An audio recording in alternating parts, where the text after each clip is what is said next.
घरे जदि किसी भंगा होता नड़िया कि गोटा नड़िया रही सुखी जाऊँगी ताले आम से नड़िया को नष्ट न करी से नड़िया आम बहुत सुंदर और टेस्टी तरकारी तैयारी करिपरिबा।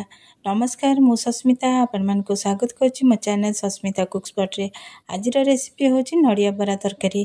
ताले डेरी न करी चलंतु वीडियोटी स्टार्ट करिबा। देखंतु मु हाफ कप रो अरुआ चाउल नैची और गोटे फाळ नड़िया। अरुआ चाउल मु आगुरु बतुरेकी रखिथिली 2 घंटा पूर्व। एबे नड़िया को आमे एमती छोट छोट पीसेस करी काटी दबा। तापरे गोटे मिक्सचर जार नहीं ये नड़िया को आमे ग्राइंडिंग करदबा। देखो मु ग्राइंडिंग कर नहीं एमती यही टाइप रो चिकन करी बहलिया करी आमे ताकू बाटी नबा। देखो मु एबे गोटे बाउल रे काढी देइची। एबे सेही मिक्सचर जार रे आमे बतुरेकी रखिथबा अरुआ चाउल को बाटी दबा। देखो मु सब जाक अरुआ चाउल दे देइची। तापरे खंडे अदा, किछि कंचा लंका और अल्प टिके जीरा पके आमे ए अरुआ चाउल को ग्राइंडिंग करनबा। चाउलटी चिकन होगी बाटी देखो ये टाइप ताकू बहलिया करी बाटी नेबे। एबे अरुआ चाउल बटा को आमे नड़िया रे पके दबा। देखो मु सब जाक पके देइची। एबे स्वाद अनुसार लूण पके ताकू भल भाव में मिसई दबा। देखो मु ये टाइप ताकू सब भल भाव में मिसई देइची। ए सब जाक मिसी गला परे हाफ चामच हळदी, हाफ चामच लंका पाउडर पके ताकू आउ थरे भल भाव में मिसई दबा और गोटे चामच बेसन पके ताकू भल भाव में मिसई दबा। देखो मु सब जाक मिसई देइची। एई टाइप ताकू भल भाव में गोलेकी मिसई देबे।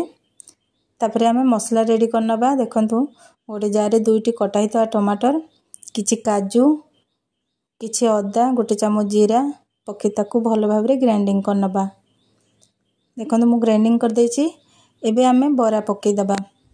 बरा को आमे छाणीबा नै एमती गोटे पैन नै जिबा। देखंतु मु गोटे पैन रे अल्प टिके तेल नै जाइची। तेल गरम होला परे आमे रखिथा बेटर को अल्प अल्प पके एमती छोट छोट साइज रो बरा पके दबा। देखंतु एमती छोट छोट साइज रो पकेची। एई टाइप रो पके देबे। टिके हेई गला परे आमे ताकू उल्टै दबा। देखंतु एबे टिके हेई आसलानी। एबे हेई जाइछि हम बरा। एबे गोटे प्लेट रे ताकू काढी रखिबा। बरा गुडी को एमती नाली होबा जे भाजी नेबे। देखंतु एई टाइप रो पूरा नाली नाली होबा जे भाजी नेबे। एबे आउ थरे मु पकेछि। देखंतु एई टाइप रो छोट छोट करी ताकू फ्राई पैन रे पके देबे। देखंतु मु सब जाको पके देइछि। एबे आकु आमे किछि समय भाजी होबा को छाड़ दबा। देखंतु एबे हमर बरा हे जाइछि। एबे सब जाको काढी दबा। देखंतु मु सब जाको काढी देइछि। एबे देखंतु हमर बरा गुडी को केडे सुंदर भाव रे नाली नाली हेकी भाजी हे जाइछि। एबे आमे चलंतु मसला रेडी करिबा। मु गोटे कड़ाई रे किछि तेल नै जाइछि। तेल गरम होला परे गोटे खंड तेज पत्र और 2टी गुजराती पके ताकू भाजी नैछि। तापरे बटा हिता मसला को पके 2 रु 3 मिनिट पे भल भाव में मसला को आमे भाजी नबा। तापरे गोटे चामच जीरा पाउडर, गोटे चामच धनिया पाउडर पके हम मसला को मिसई दबा। तापरे हाफ चामच हळदी, हाफ चामच लंका पाउडर पके मसला को आमे भल भाव में तेल छाड़ीबा जाय कसी नबा। देखंतु मसलाटी हमर कसी हे आसलानी। बहुत सुंदर कलर देखा जाउची। बहुत सुंदर बास्ना मध्ये आसुची। मसला रो तेल मध्ये छाड़िलानी। मसला हमर एबे कसी हेछि भल भाव में। एबे पानी दे दबा। मु गोटे ग्लास पानी देइछि। पानी टिके अधिका दबा काहेकि ना हमर बरा टिके पानी टाणिबो। एबे स्वाद अनुसार लूण पके ताको फुटीबा को दबा। देखंतु हमर झोलटी फुटी गलानी। एबे किछि गरम मसला, किछि करी पाउडर पके ताको भल भाव में गोळै दबा। तापरे छाणी के रखितबा बरा को पके दबा। आमे बेस समय फुटेबा नै, 1 मिनिट फुटेबा।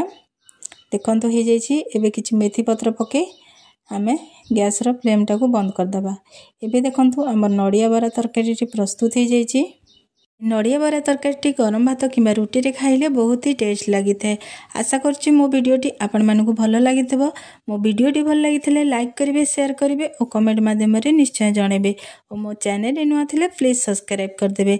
आ गोटे वीडियो सहित देखा हबो। रहूछि। जय जगन्नाथ।